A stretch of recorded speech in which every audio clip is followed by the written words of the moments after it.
Okay, we'll close the eyes and just find a nice, comfortable posture. Tall, vertical spine, but no strain of any kind, very relaxed. Okay, we'll recite Om 3 times. So deep breath in. Om.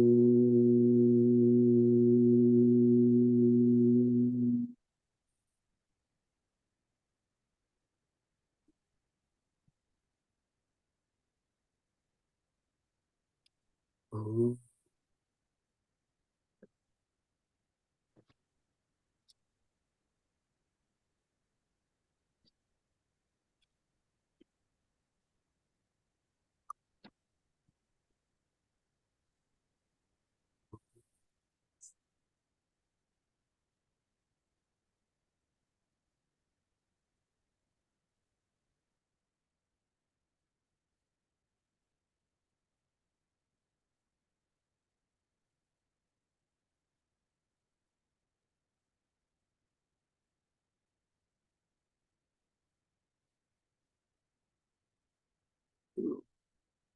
Softly open the eyes.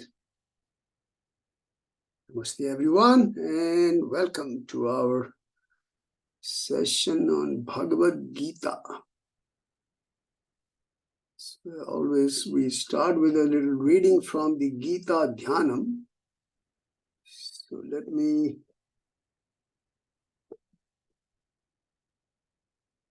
share that screen with you briefly. Just 1 second. Give me a second.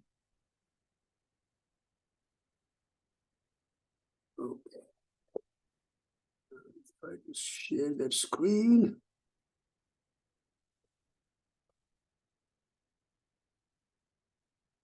Okay. So everyone can see that screen. And I believe, which one did we do? Number 2 last time or number 3? I think number 2. I forget. Does anybody remember? I think we did number 3, Subhash. We were talking 3. about the tree. We did number 3? Yes. Okay.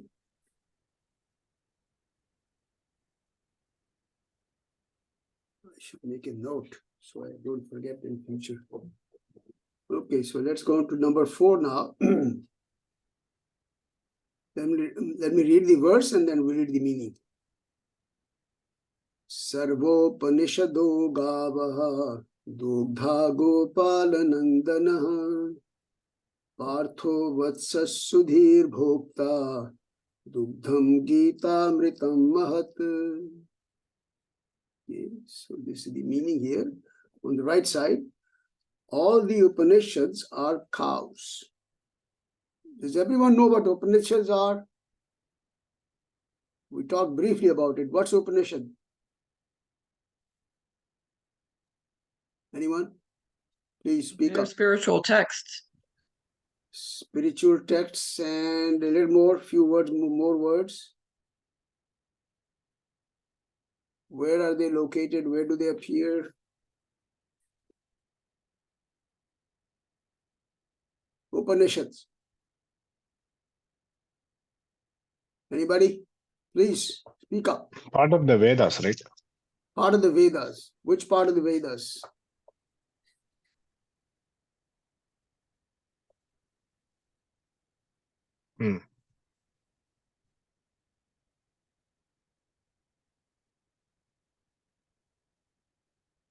No? I forgot. The end, the So last, what's that again? the end.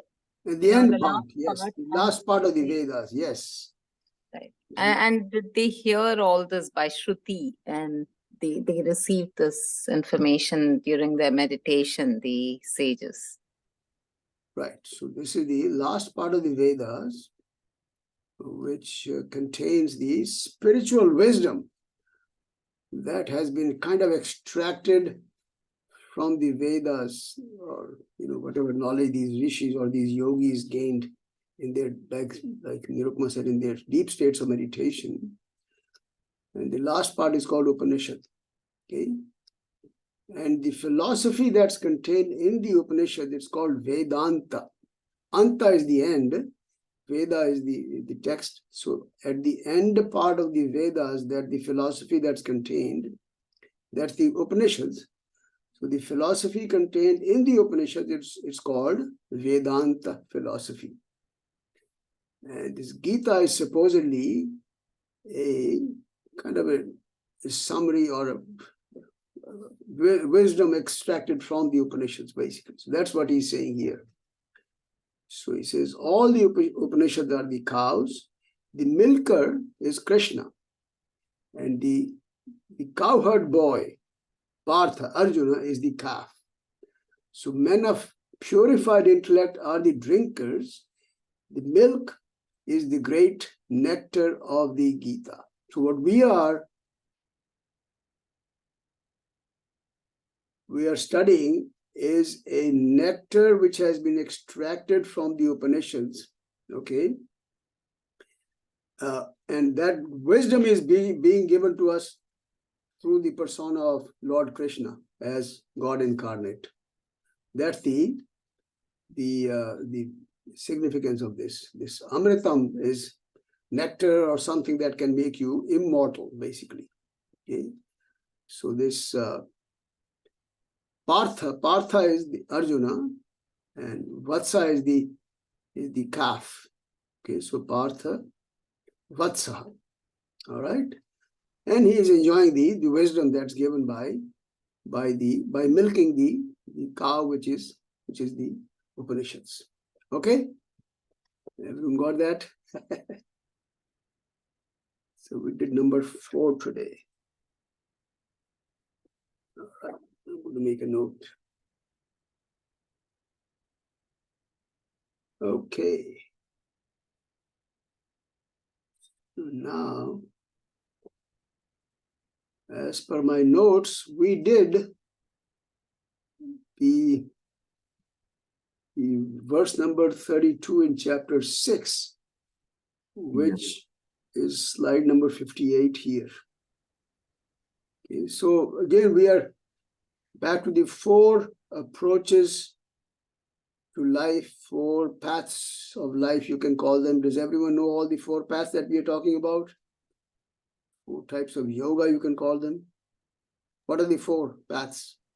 Karma, Jnana, Bhakti, and Dhyana. What's the first one? Karma yoga. Karma. Next is Jnana yoga. Third is Bhakti yoga. Last is Dhyana yoga. Very good, very good. So we've gone through most of the slides, earlier. Now we are finally on this Dhyana yoga. And the last time we did this slide, which is verse number 32 in chapter 6. So I'm just going to read it again, so we know the meaning and then continue from there. So let me share the screen here so we know. Just give me a second.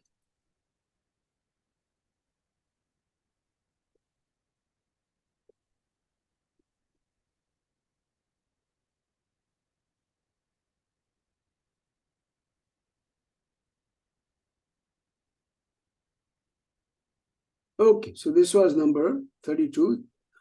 Atmaupamena sarvatra samam pashyati Arjuna sukham va yadi va dukkham sayogi paramo mataha. The best yogi is one who regards every being like oneself and can feel the pain and pleasures of others as one's own, or the other meaning that we can derive. The best yogi is one who regards every being like oneself, whether one is experiencing pain or pleasure. So, sukham va yadi va dukkham, these 2 words, from the verse itself is not 100% clear whether it is applied to oneself or to the others. It can be interpreted both ways. I actually personally prefer the second interpretation, but there are some texts which have given this first interpretation. But my preference would be the best yogi is one who regards every being like oneself, whether one is experiencing pain or pleasure. That means an individual, irrespective of what kind of experience he is having, pain or pleasure, he still has the wisdom to apply to himself so that he can view everybody else like himself. Doesn't matter whether he's going through pain or pleasure. Again, that's my understanding of this verse. Okay. Let's move on to the next one now. Again, this is number 35, same chapter. Dhyana Yoga is predominantly or chapter 6 only. Okay, most of it is chapter 6. So the verse goes like this. Shri Bhagavan Uvacha Asanshayam Mahabaho Mano Durnigriham Chalam Abhyasena tu Kaunteya Vairagyena cha Grihyate. The meaning is undoubtedly. So this is based on a question that Arjuna had asked in the previous verse, where I didn't write that verse down, but the question simply was that, look, Krishna, you keep asking me to meditate and to calm my mind and to do all these things, but I can tell you my mind is so restless, it doesn't even have 1 second of peace. Okay, how can I calm the mind? How can I sit and meditate? So then the response is, undoubtedly, the mind is restless and difficult to restrain, but it is subdued by constant, vigorous spiritual practice, such as meditation, with perseverance and by detachment. Okay, so the words used are vairagya and abhyasa. So abhyasena and vairagyena. By abhyasa and by vairagya. That's the meaning here. Okay. So let's read the verse one word at a time, and you can repeat after me. Asanshayam Mahabaho Manaha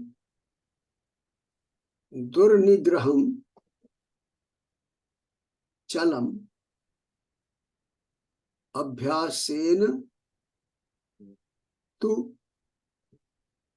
Kaunteya Vairagyena cha Grihyate.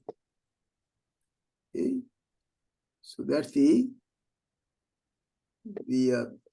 individual words. And now we can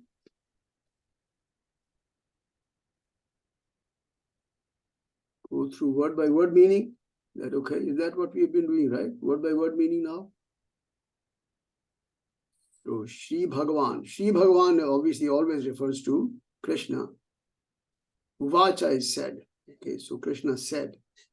This is based on a question that was asked by Arjuna. Asanshayam. Sanshaya is doubt. When you add the prefix sanshaya means no doubt, undoubtedly. Okay, Mahabaho.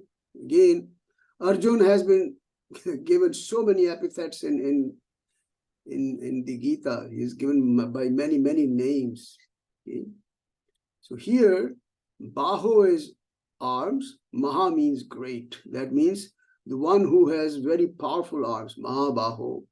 So he's addressing him that, oh Arjuna, the one who has great or very strong arms. It's an address, Mahabaho. Arjuna. Manaha is the mind, we know that. Dur nigraham. Graha means to grab something. Nigraha means to control, grab and take control of something. Nigraha.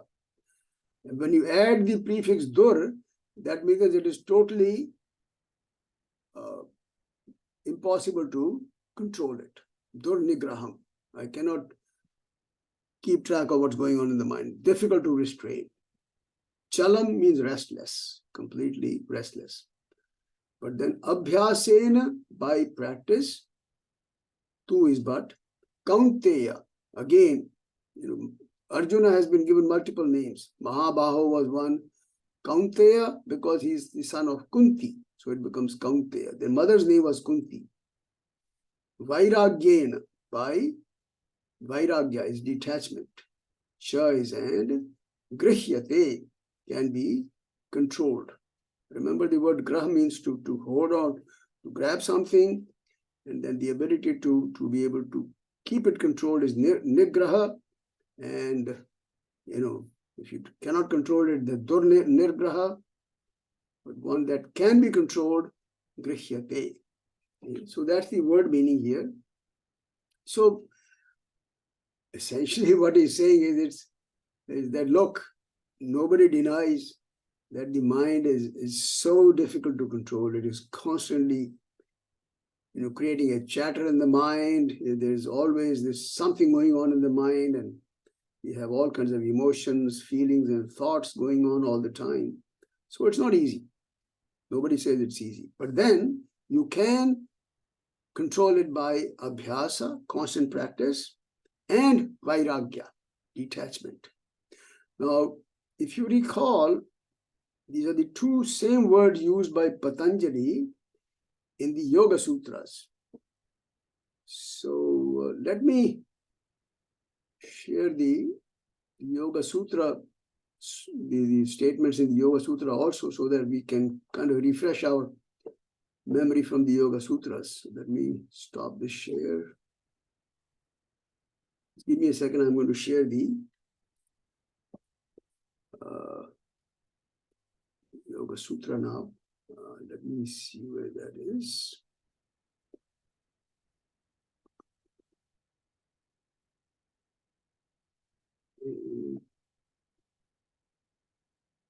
All right, let me see if I can share that.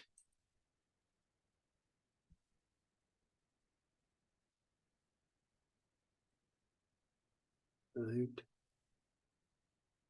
So once again. All right.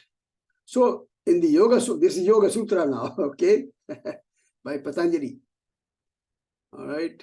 So in the very definition of yoga, he says yoga is, does anybody remember the definition of yoga by Patanjali in Sanskrit? Yogas chitta vritti nirodha. There you go. Very nice. Yoga chitta vritti nirodha. So that's the whole concept in the yoga. How to create nirodha. Nirodha means subduing something, controlling something, stopping something. That's nirodha. And the word he uses is vritti. Vritti is all the constant chatter that's going on in the mind. That's what. So how to control that, or how to diminish the constant chatter in the mind. That's the nirodha part. Then he says tad nirodha. That means that control can be obtained of the mind by abhyasa and vairagya. Those two things here, abhyasa and vairagya.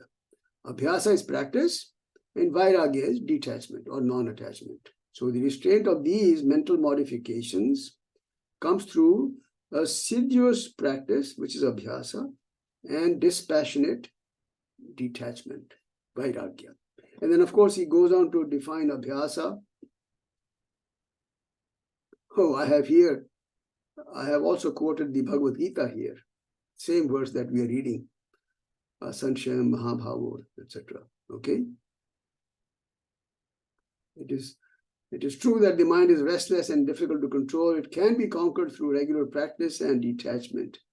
Those who lack self-control will find it difficult to progress in meditation.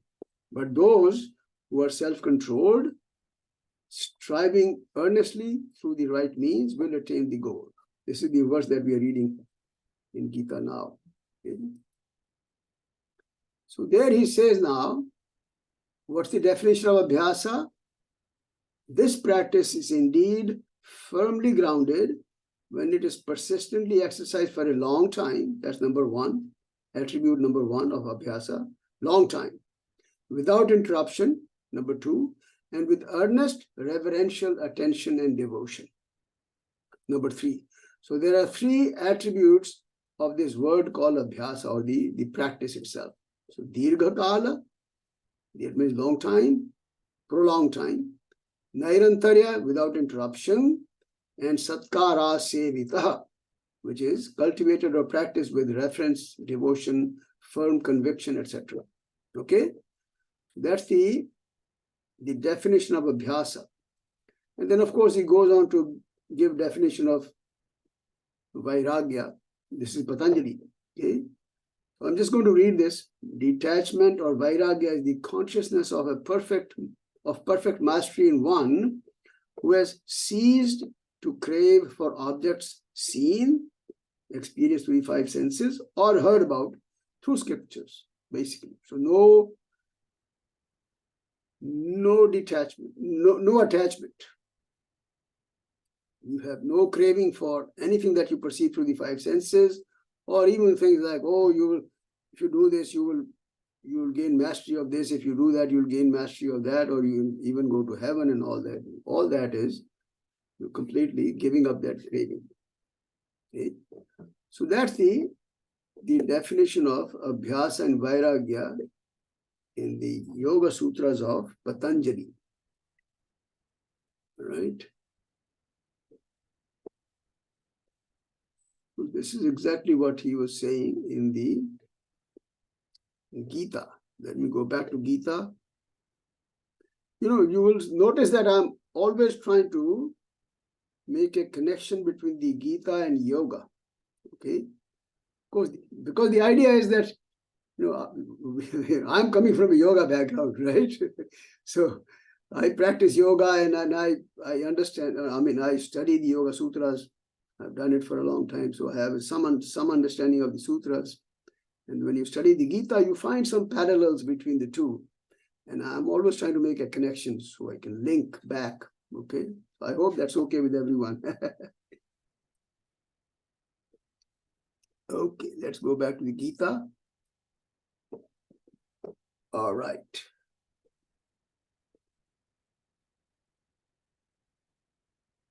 So, where are we? Oh, okay. So again, we're talking about the same thing, that the mind is undoubtedly the mind is restless and difficult to restrain, but it can be subdued by practice and detachment. Everyone okay with that? Any other thoughts, comments on this verse? Will you move on to the next one? The next one is this one. Let me read the verse here. Samam kaya shiro grivam dharayannachalam sthiraha samprekshya nasikagram swam disascha navalokayan. So one should hold one's body, neck, and the head erect in a straight line, and without letting the inner gaze drift away, stare steadily at the tip of the nose. Okay. So this is the technique that Krishna is offering to bring about, yourself in a seat which follow these guidelines for your meditation practice. Okay. So you may repeat the words after me now. Samam kaya shiraha grivam dharayan achalam sthiraha samprekshya nasika agram swam dishaha cha anavalokyan. Right? So these are the individual words. So It's talking about how to sit, basically. So samam means straight, very evenly placed. What is straight? Kaya. Kaya means the physical body. Shiraha is the head. Okay? Grivam is the neck. So head, neck, like we say, the head, neck, and I always say head, neck, and the trunk, right? So the same thing here.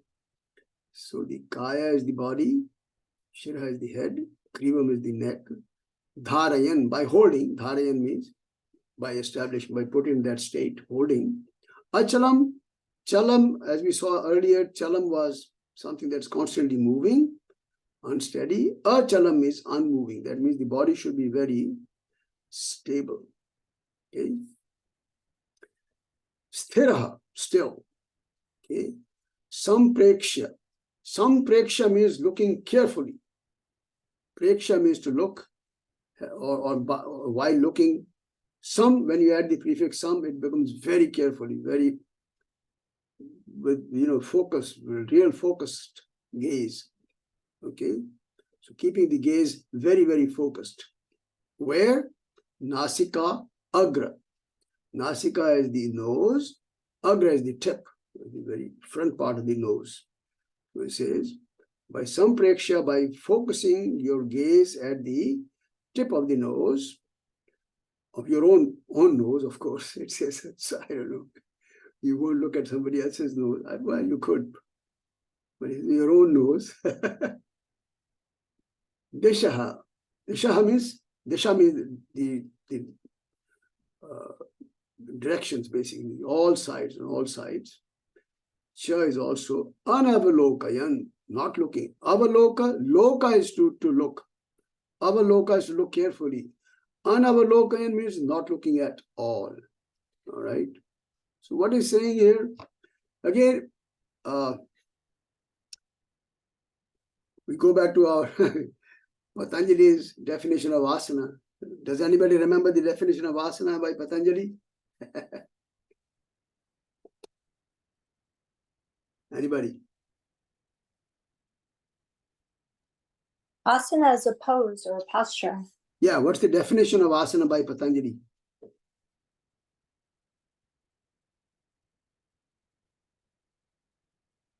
How does he define it in the Yoga Sutras? Sthiram and Sukham. That's right. The two attributes are Sthira Sukham Asanam. That's the word he uses, Sthiram and Sukham. So the word Sthira is used here also. Okay? Sthira, right here. Stillness. That's Sthira. Okay? Sukham implied, basically, all you want, make sure that when you're sitting straight with the neck and head and trunk all aligned, there should be no discomfort at all. That's why the word Sukham is used. Sukh means comfort. So the definition of asana by Patanjali is Sthiram Sukham Asanam, just those two words, okay?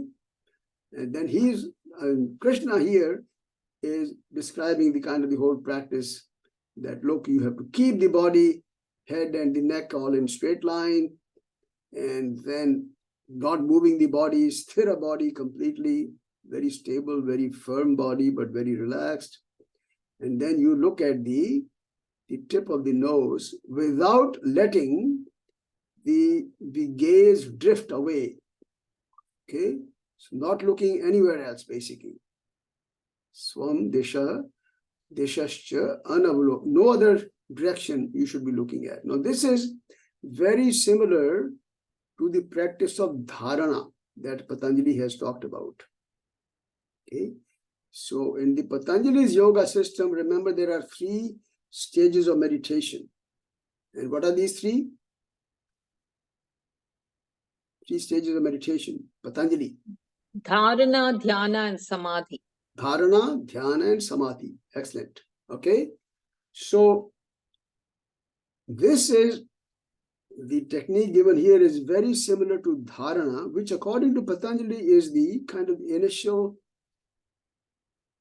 the ability to initially develop a deep sense of focus of the mind, initial focus, because then you start going deeper into dhyana, all right? which is real meditation or the deep meditation, becomes dhyana. But dharana is the initial focus. And that's what Patanjali says, that look, for dharana, fix your gaze at something. I mean, he just says, fix your gaze at something. He doesn't say which one. But then Vyasa in his commentaries talks about either the tip of the tongue or tip of the nose, or even your third eye location, maybe your navel center, your throat center, etc., etc. Okay. So the commentary by Vyasa goes on to give some of these options. And tip of the nose is one of the options there. But Krishna is saying tip of the nose right here. Okay. That's the way we sit for meditation. Sit for meditation. All right. So now, what are some of the other attributes of a yogi who's going through all these meditative practices? When we read this verse, Prashantatma vigatabhihi brahmachari vrate sthitah manas sanyamya matchittah yukta asita matparah. Okay.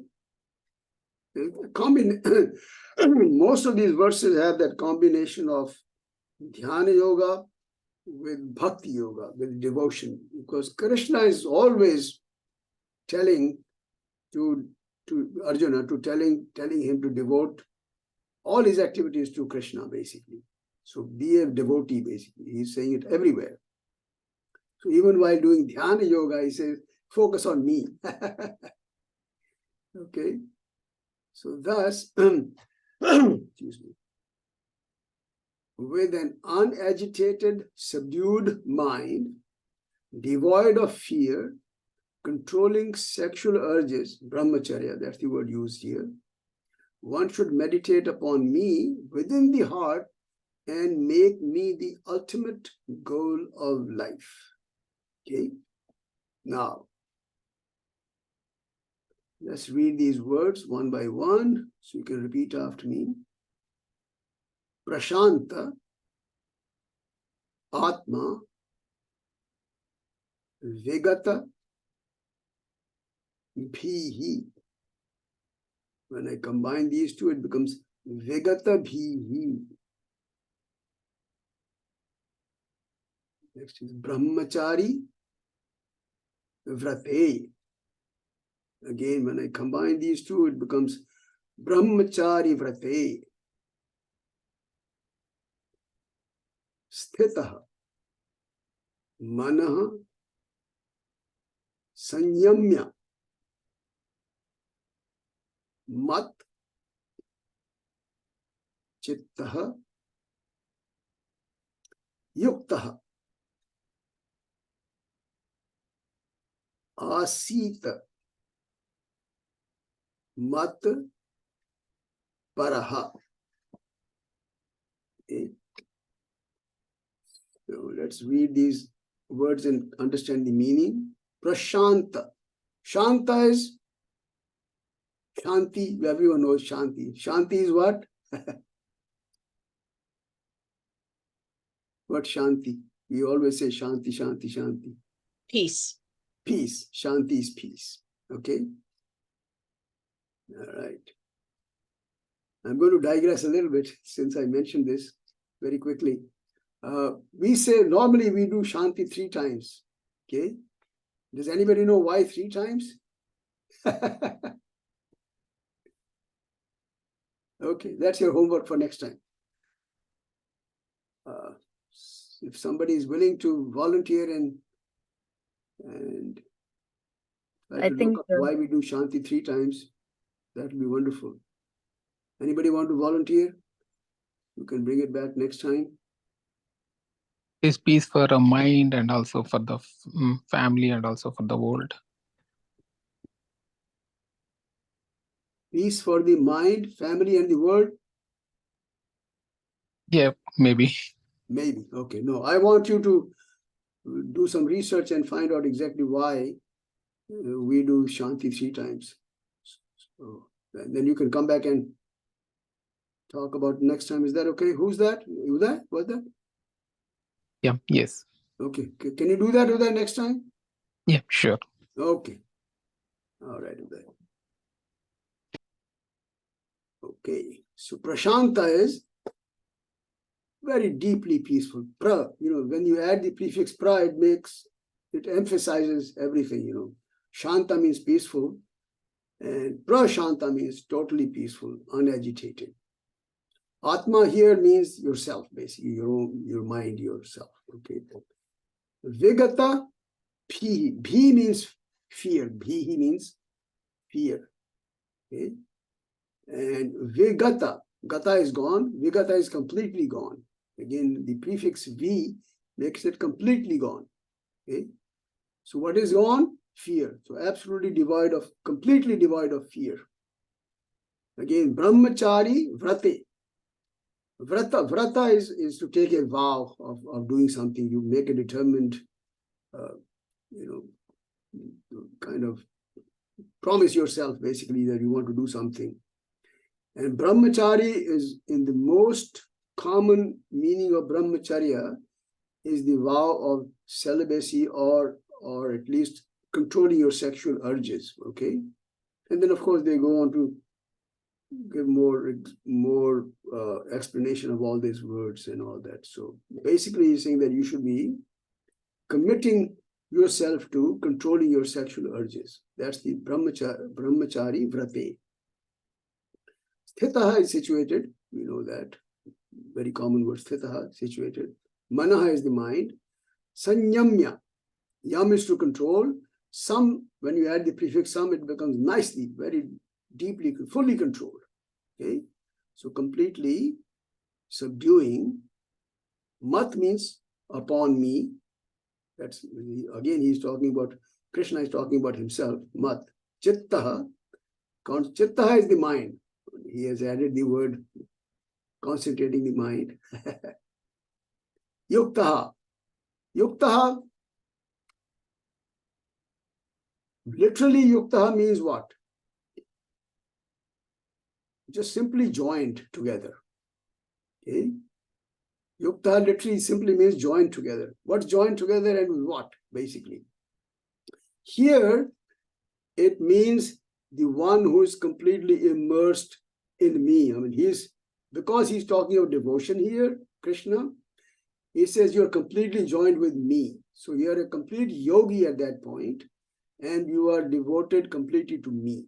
That's the word yukta. Yukta literally means, like yuj is to join, yogi is, yoga means to join, something like that. Literal meaning of yukta is the one who is joined. Joined with what? In this case, because he's talking about devotion, me, Krishna, God. So the translation given by this guy that I have taken it from is actual yogi. Well, that's okay. Okay. Asita means he's seated, should sit or seated. Mat. Mat again is me. And paraha. Paraha is high, something that is very high, that's paraha. Paraha means so the ultimate goal or something like that. Paraha is high, highest. So what he's saying is that, look, when you are seated for meditation, you want to develop a very calm and peaceful mind. You want to get rid of all kinds of fears, and we are constantly kind of driven by fears in life. Every time we have something, we have a fear. We have a fear of not gaining something that we like.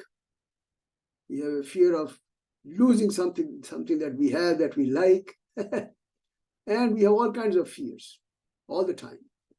All right. But when you want to sit for meditation, he says, you should be free of all fears. Okay. Mind should become calm. Again, no agitation in the mind, no fears of any kind. And you should be free of any kind of sexual desires or urges at that time.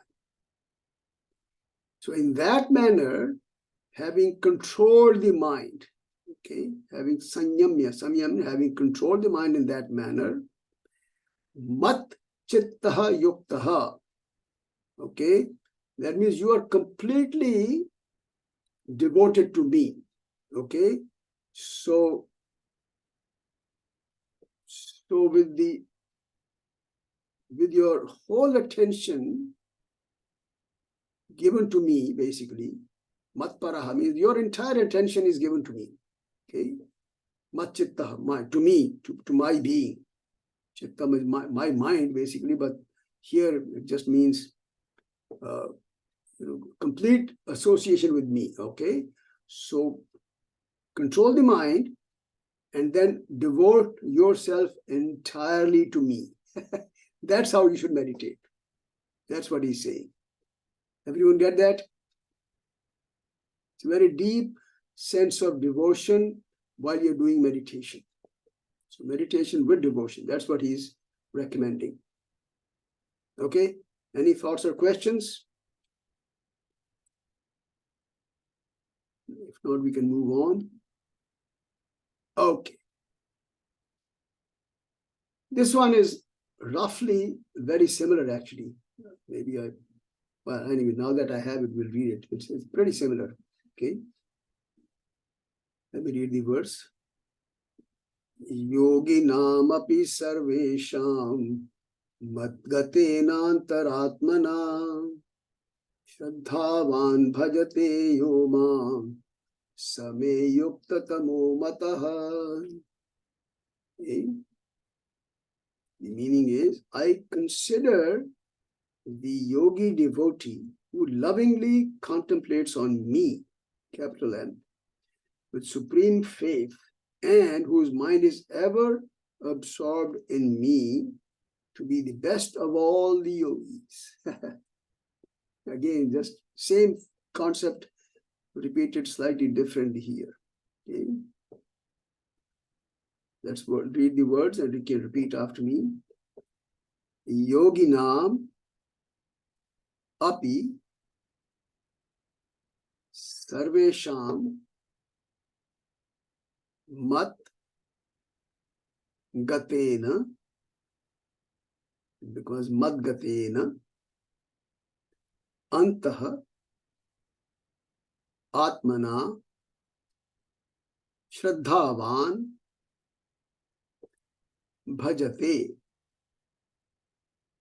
yah mam sah me yuktatamaha mataha. Okay. So, he's been talking about all these yogis who should be completely immersed in practicing meditation with their mind, connected with me and all that. So he says, Yoginam api. Even among all those yogis that I have been talking about, even among those, Sarvesham, among all of those, Mat Gatena, the one who has come to me in totality. Gatena means gone or come to me. Mat means to me. Absorb in me, God. Okay. Antaha is the Atma. Antaha means inner. Antaha means inner. Atma is the Atmana is by applying your mind, basically. Okay. So with the mind applied to me, Shraddhavan. Shraddha, it's a very common word in Sanskrit and Hindi also we use it. Shraddha is kind of faith, you can call it, trust, and eventually leads to devotion, basically, Shraddha. Okay. Shraddhavan, Van means one who has Shraddha. So one who has deep sense of faith and devotion. Okay.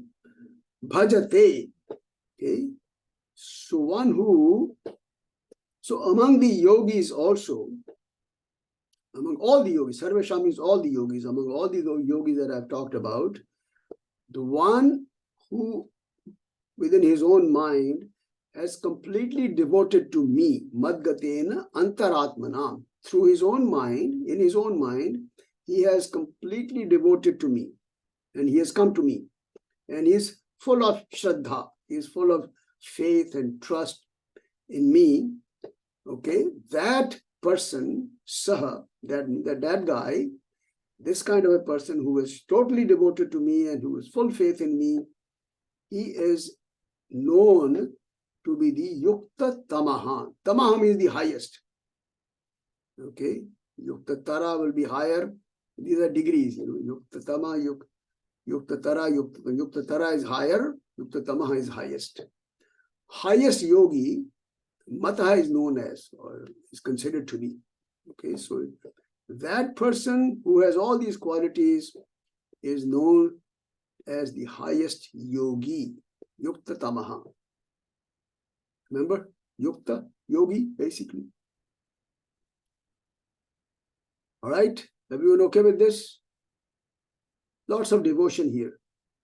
In addition to meditation, devotion is extremely highly mentioned by Krishna. Okay. We can So, move on. Subhash, even in dhyana yoga, he has mentioned bhakti yoga. Of course, everywhere. Like I said, Gita is full of bhakti because Krishna is projecting himself as the God incarnate.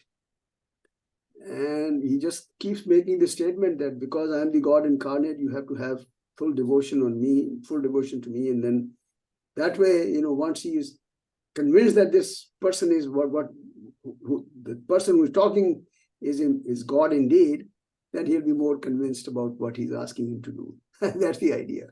Mhm. Thank you. Okay. Let's move on to the next one. Okay. Now this is now I've completed basically by in this verse the 4 approaches to yoga. Remember, I'm taking the study of this Gita by giving various themes that are presented in Gita. Okay, I'm not going verse by verse or in any kind of other sequence. These are just very randomly picked verses by me, which have appealed to me as representing some very prominent themes within Gita. Okay, so that's been the approach that I have taken in this course. Of course, at the end of the course, I'll find out if you guys like it or not. But if you have some comments, even now you're free to offer them. Okay, so that was Dhyana Yoga.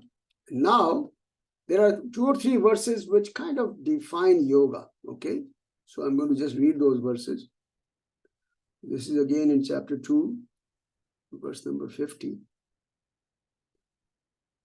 Buddhi yukto jahatiha ubhe sukrita dushkrite tasmad yogaya yujyasva yoga karmasu kaushalam.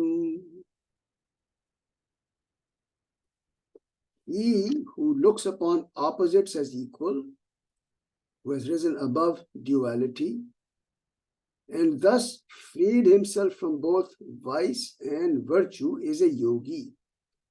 Verily, work done to perfection is yoga. Yoga is skill in action.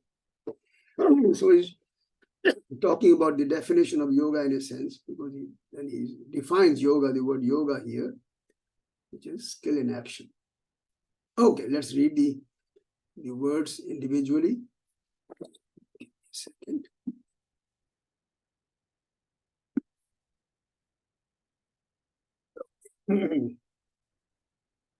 So repeat after me. Buddhi yuktaha. So when you combine these two, it becomes Buddhi yuktaha jahati iha ubhe Sukrita Dushkrite Tasmat Yogaya Yujyasva Yogaha Karmasu Kaushalam.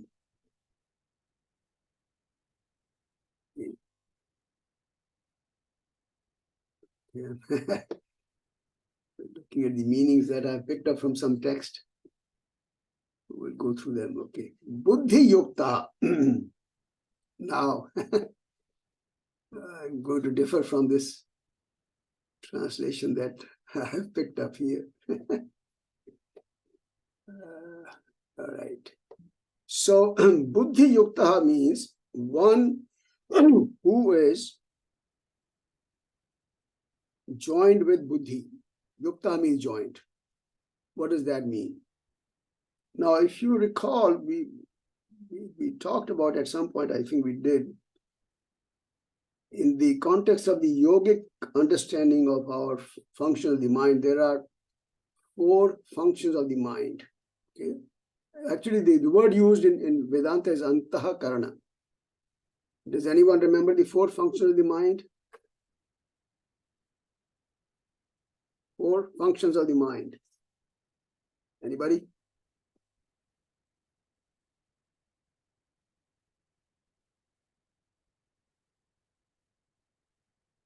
No?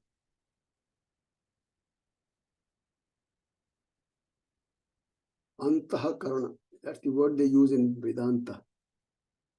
So basically, these 4 functions are, very quickly, the mind, which is called manas, then there is buddhi, which is called the intellect, then there's ahankara, which is called the ego, and of course there's the memory called smriti. The 4 broad categories of things that are associated with this whole complex called the mind, broader mind. Chitta, Patanjali calls it chitta. Okay. So the mind can be driven either by the intellect or by the ego, right? The way we look at this division of functions is that the mind is associated with the 5 senses of perception, and also 5 organs of action. Okay, so it cognizes the outside world through the 5 senses, 5 sense perceptions, and then it does motor action through the 5 organs of action. All right, so that's the mind basically. But then it can be driven to do all these things by either the ego or the buddhi or the intellect. When it is driven by the ego, it does wrong things because then it is driven by all those lustful desires and sexual desires and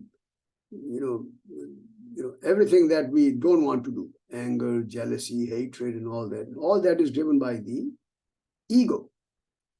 But when the mind is driven by the pure intuitive wisdom, you can call it buddhi, that's the pure wisdom, pure intellectual capability, then it can do only the right things. Then there is no anger, no jealousy, because then you are convinced that this is the right thing to do. I am in control of things. I can do only the right thing. Okay.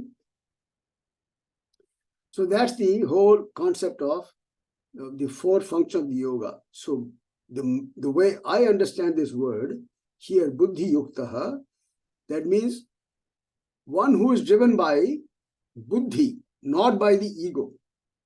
Okay, so he is driven by his pure wisdom, which is the intuitive wisdom that resides within his deep state of being. Okay, so obviously this translation is given by somebody who is a very bhakta of Krishna, so he's only talking about devotional service.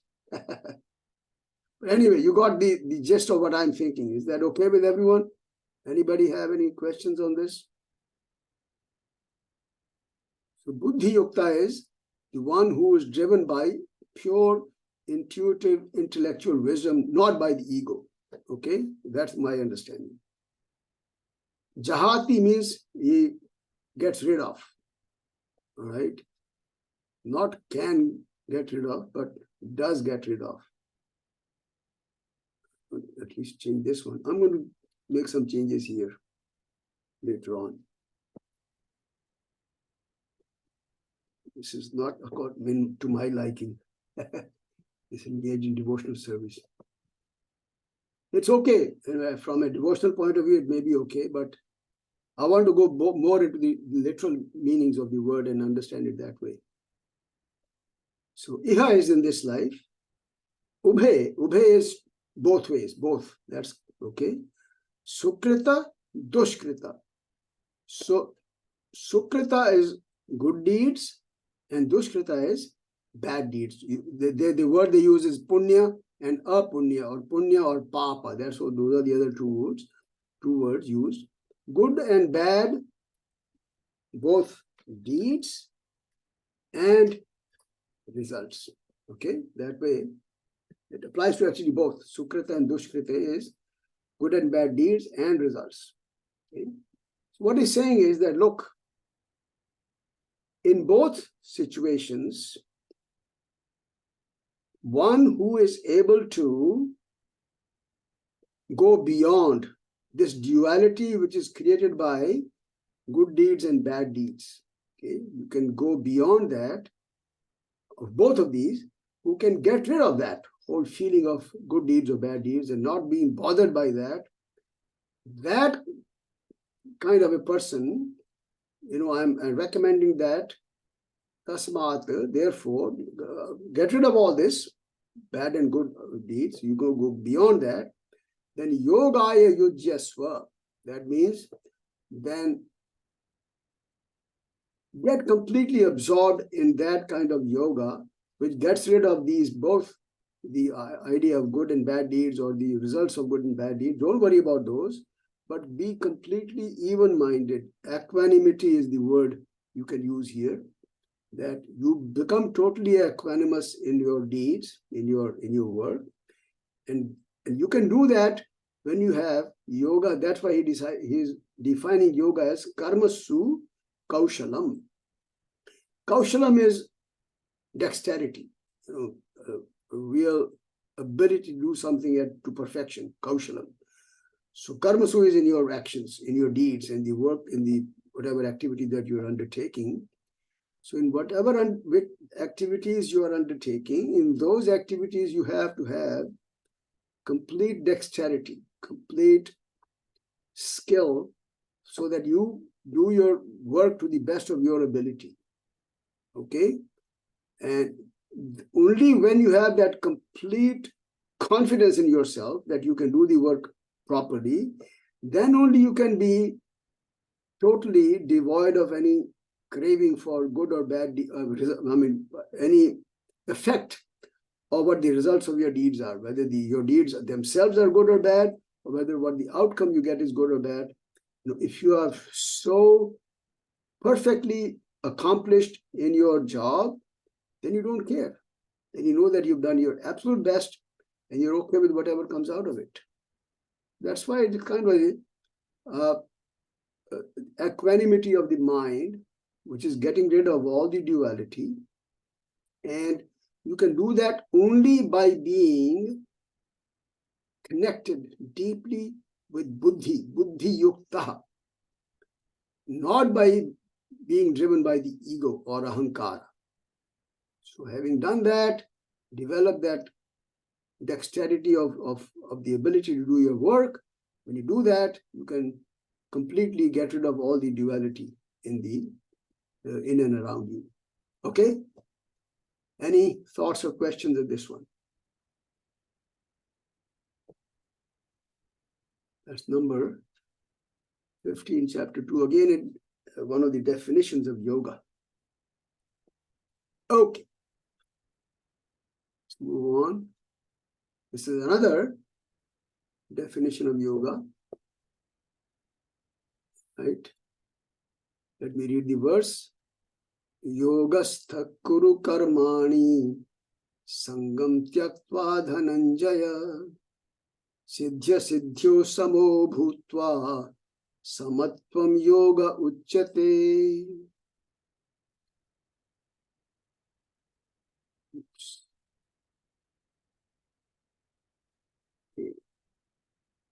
The meaning is, O Arjuna, with the mind focused on the divine, perform your duty without attachment.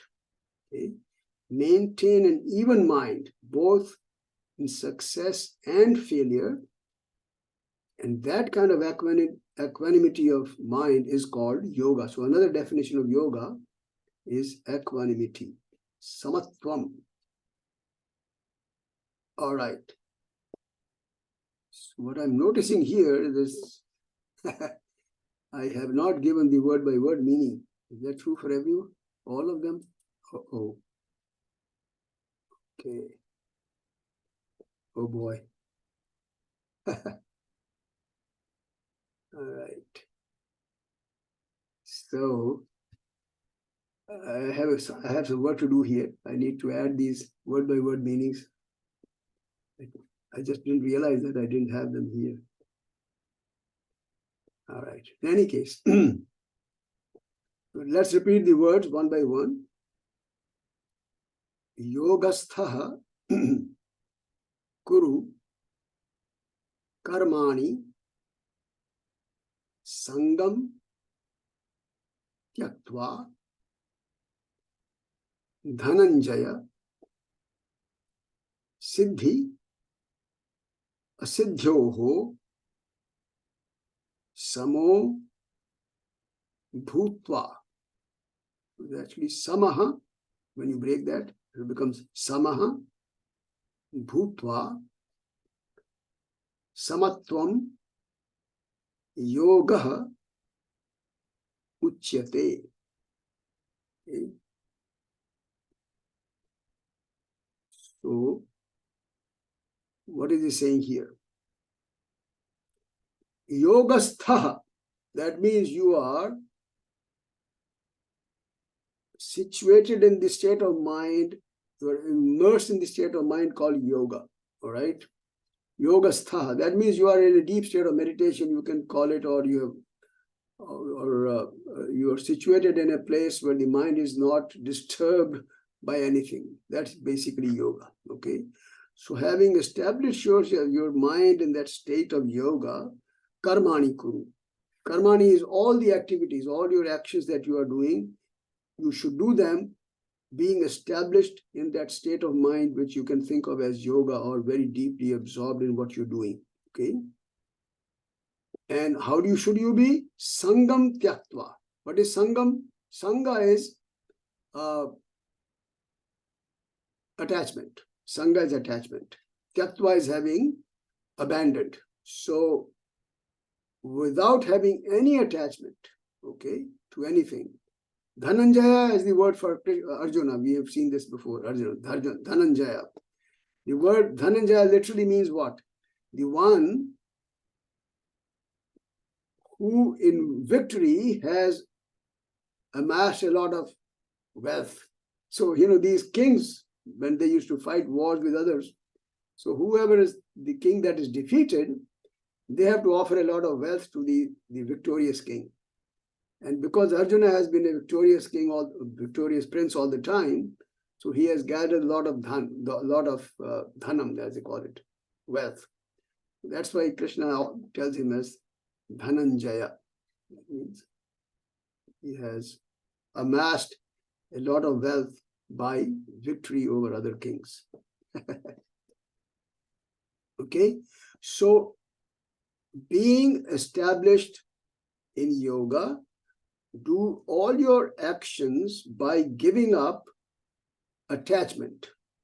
Okay, and then having done the work, whether you have attained siddhi. Siddhi means attainment of the expected outcome. Siddhi.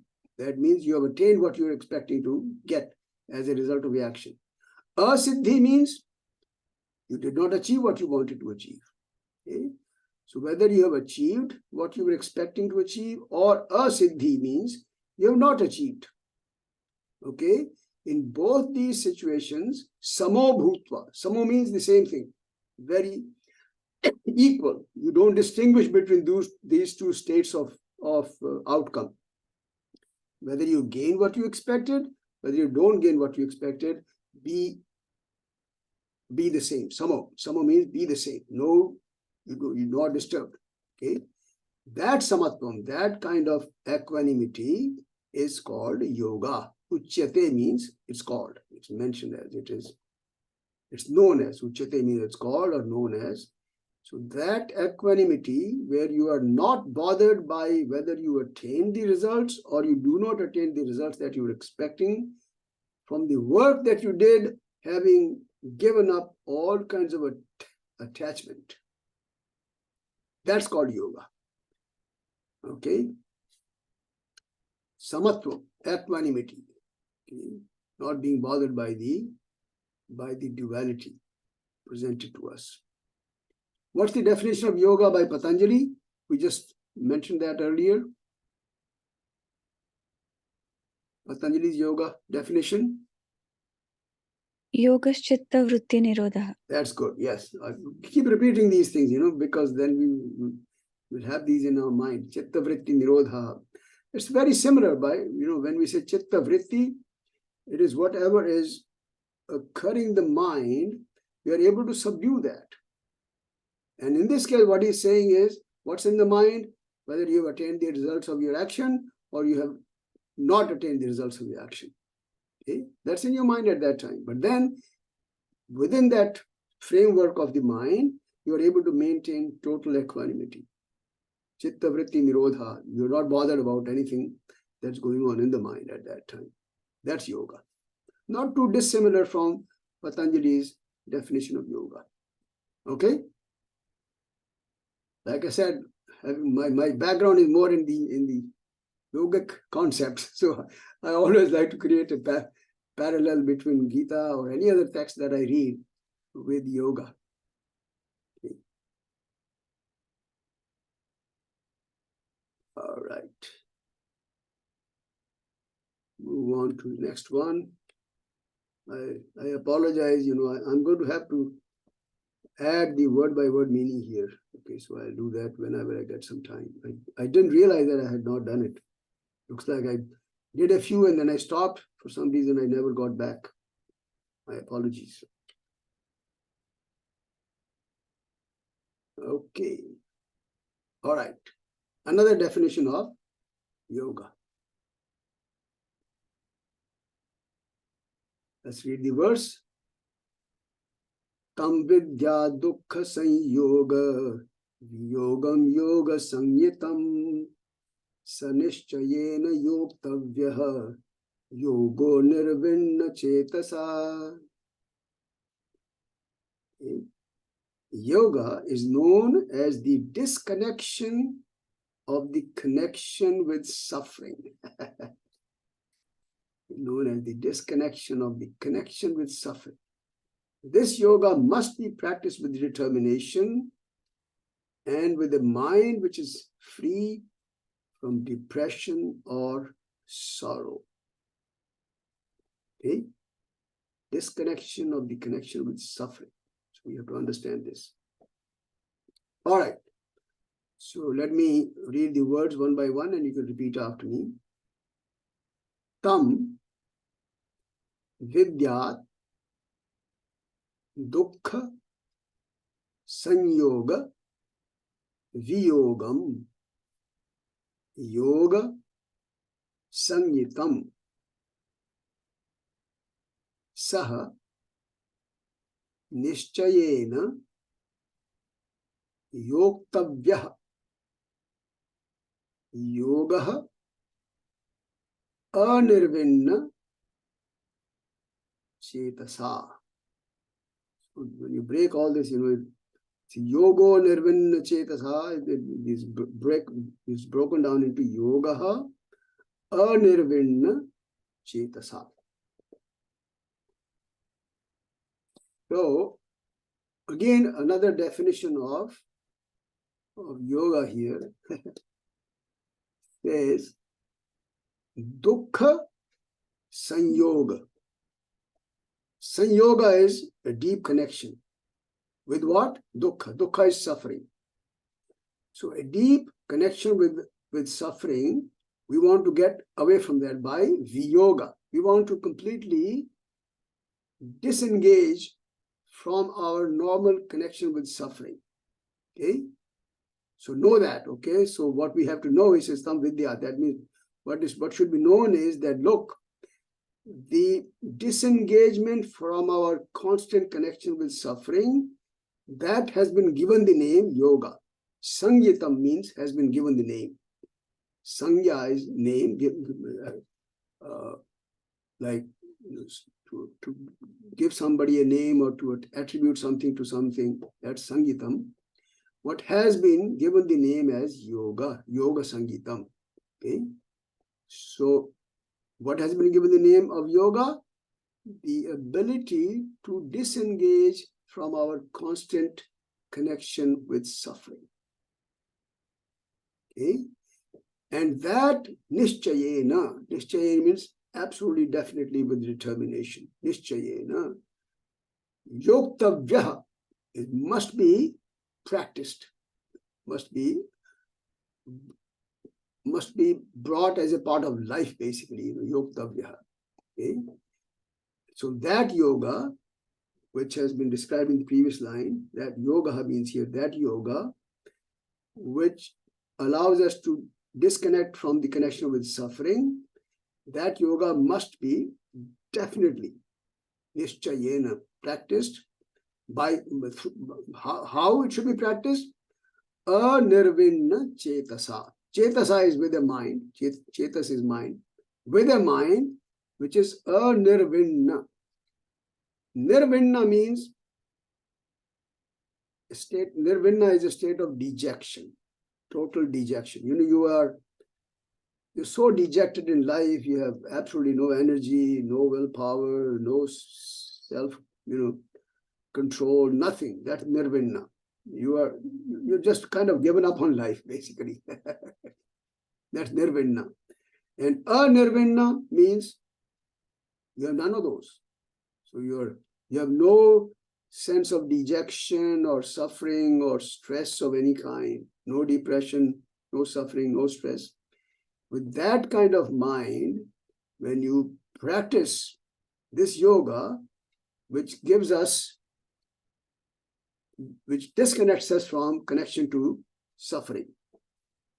So that's what you should practice, he says. All right? And that's the yoga. Now, why are we talking about disconnection from the connection with suffering? If you know from some of the Buddhist teachings, they say, Buddha used to say everything is suffering. Sarvam dukkham. All right? And Patanjali say the same thing, sarvam dukkham. Okay? In fact, there's a verse, and I'm going to actually, let me share that. I think I have that somewhere. I'm going to share that verse with you, in which Patanjali also talks about dukkham. Everything is painful. Let me just go and share that. Give me a second.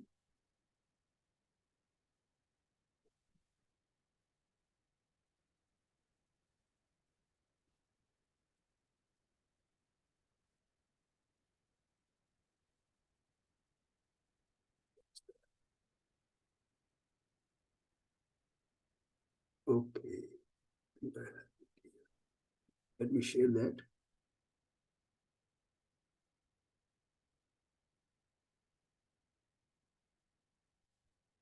All right.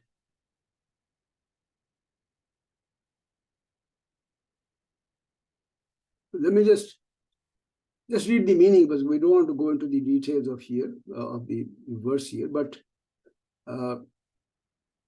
this is verse number 15 in chapter 2 of the Yoga Sutras. This is Patanjali. So to one of discrimination, everything is painful indeed. That means everything is suffering. The word used is dukkham. Okay? Dukkham eva. Sarvam. Sarvam means all. Sarvam means all. Everything. Dukkham is pain or suffering. Eva is indeed. So for a person of discrimination, everything is painful due to its consequences. The anxiety and fear over losing what's gained, the resulting impression left in the mind to create renewed cravings, and the constant conflict among the three gunas. We talked about the three gunas of Rajas, Tamas, and Sattva.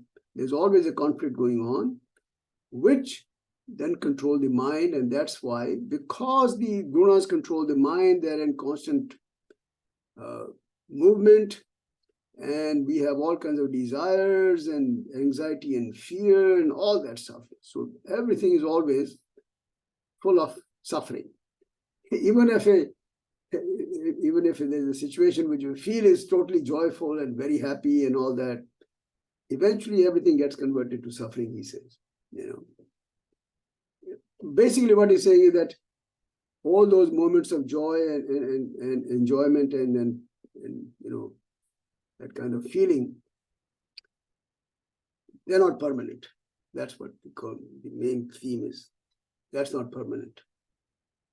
Okay, so Patanjali also talks about dukkham eva, and again the very concepts within Buddhism also is all about dukkham. But then he says that, look, even though everything is painful, but then pain is avoidable. Pain that has not yet come is avoidable. Patanjali said, this is Patanjali. Okay, I'm still reading Yoga Sutras. And the cause of that suffering is the union of the Purusha and the Prakriti.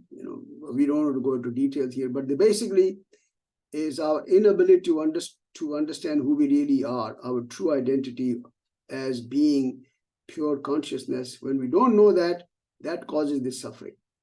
Okay? So that suffering should be completely, it's avoidable. All right. And then I think somewhere he says, where? Oh.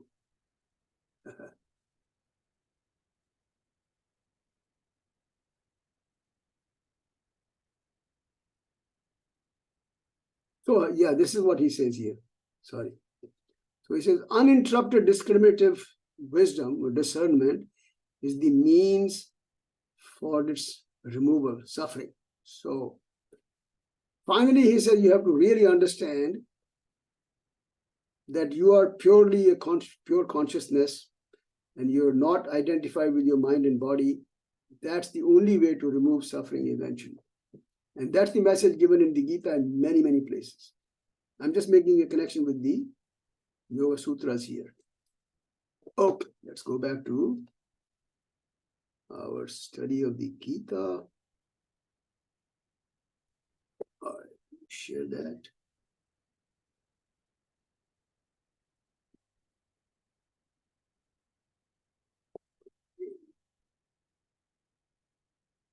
So that's the definition. Yoga is known as the disconnection of the connection with suffering.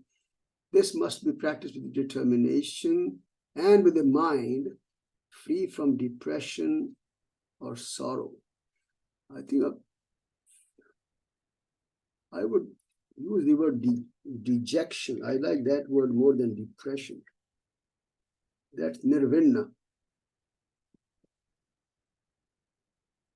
Total dejection.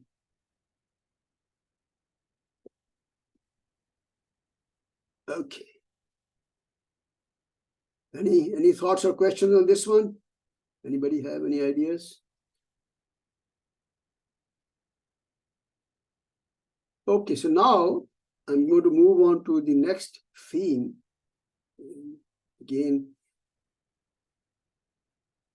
remember the whole idea behind this entire discourse, that lecture that Krishna is giving to Arjuna is to convince Arjuna that he should fight, right? And Arjuna doesn't want to fight because he says, I'm going to, I'm not ready to kill my own folks. All right.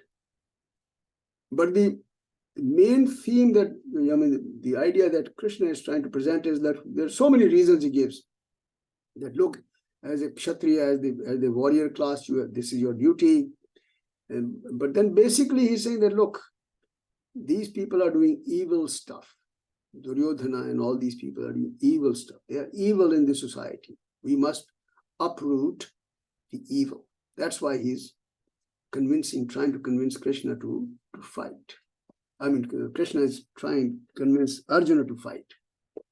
So Krishna tells Arjuna that he has to fight the war to root out evil, represented by Duryodhana and his Kaurava brothers. That's just a very basic statement.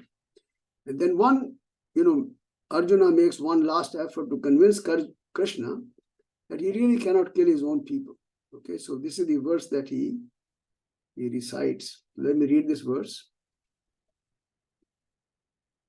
Gurun hatva hi mahanubhavan shreyo bhoktum bhaikshyamapi haloke hatvartha kamanstu guru nihaiva bhunjiya bhogan rudhira pradigdhan.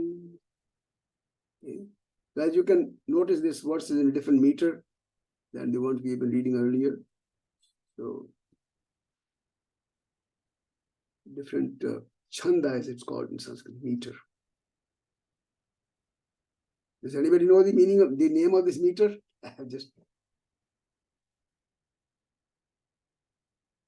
question about the meters in Sanskrit.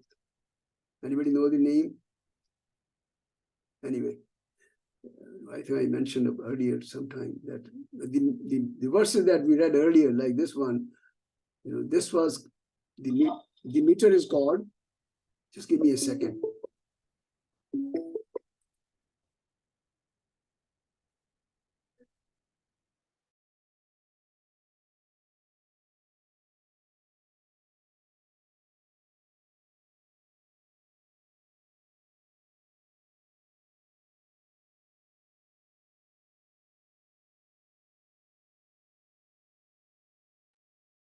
Sorry about that.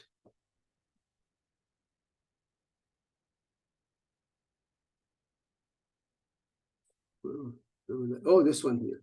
Okay.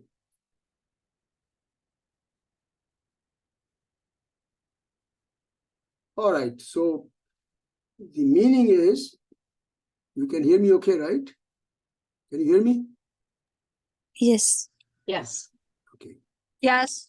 Okay. So it says the meaning is, better to live even on alms in this world than to slay these high-souled gurus.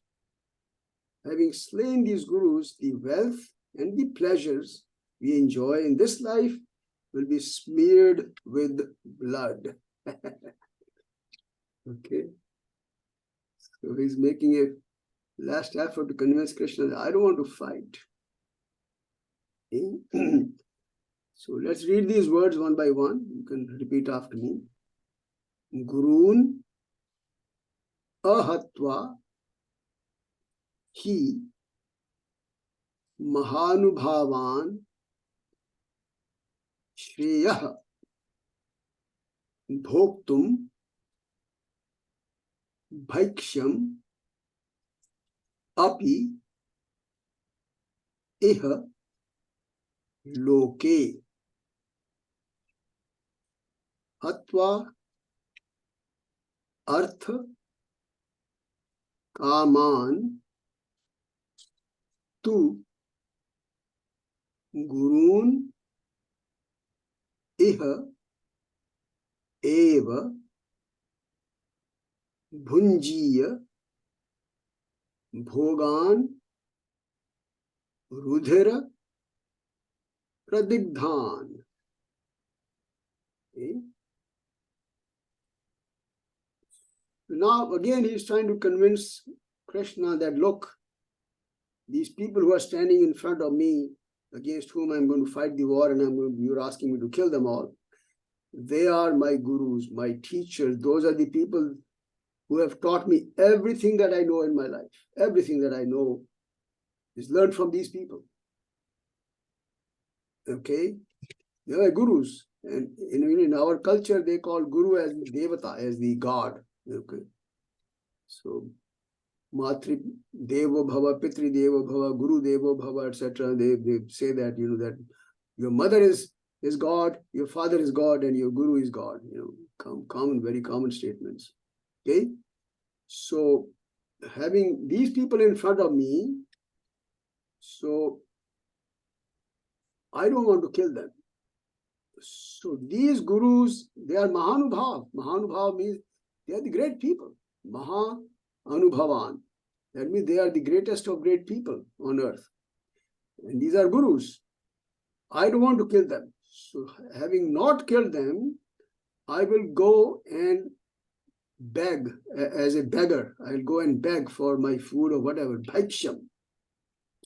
Bhaksham means bhiksha. Bhiksha is the Sanskrit word for begging for alms, begging for food, begging for money, whatever, that's begging. That's okay. So, api ihaloke. Ihaloke means in this word. In this word, I am better off by begging for my food, begging for money, by not killing these people. These people are the greatest people on earth. They are my gurus, they are my teachers, my uncles, and everyone. So Shreya means it is more desirable. It's more of a higher value. Shreya means it's higher value. Okay, for me to live as a beggar by not killing them. Because if I kill them, hatva means having killed. If I kill them on the other hand, if I kill them, hatva, artha kam. Artha means wealth, kama is lustful desires. Okay, so if I kill these people, then all these wealth and the pleasures that I gain, okay, those bhogas, those enjoyments will be pradigdhan. Pradigdhan means smeared with what? Smeared with rudhira. Rudhira means blood. So anything that I enjoy, which I gain as a result of killing these people, it will all be smeared in blood. So he says, I cannot do that. So that's the last effort he makes, that I cannot enjoy bhunjiya. What can I not enjoy? All these pleasures that I will get after killing these people. But then, of course, I'll gain a lot of wealth and a lot of pleasures as a result of these people, of killing these people. Iha means here itself. But they will all be smeared in blood. Why would I want to do that? What good is going to give me? What pleasure is going to give me? I'm only going to see the blood of my own people. How can I enjoy that? Okay. So that's his effort to now to tell Krishna that I'm not going to fight. Okay? So then, of course, Krishna is going to tell him why he should fight and all that. Again, the same concept that we have seen before, but in different ways. All right, I think I'm going to stop here. It's 12 o'clock. I'll make a note here. This is the slide number 66 and verse number 2.5. And I will try and make time to add word by word meanings of these verses.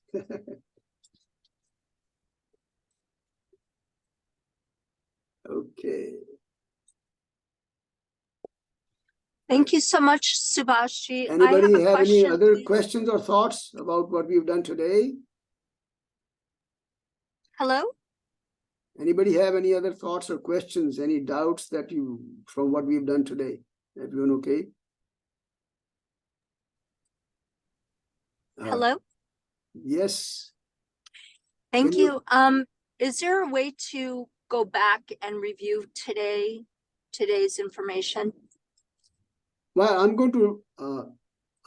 I've recorded all this and I'm going to post it on YouTube, and I'll give, you already have the link where to go. Yes, thank you. Okay. Okay, let's do the closing Shanti mantra. So let's close the eyes. Sit up nice and tall. Very comfortable. Let's recite Om once now. Take a deep inhalation.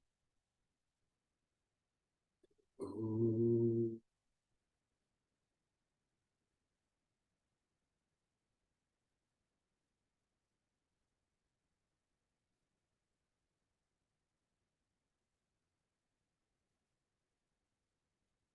palms together for the Shanti mantra. Inhale. Om Asatoma Sadgamaya Tamasoma Jyotirgamaya Mrityorma Amritam Gamaya. Om Shanti Shanti Shanti. Lead me from unreal to the real, darkness to light, from the fear of death to the knowledge of immortality. Peace, peace, peace. Hold up the palms briskly. Cover the eyes softly with the palms.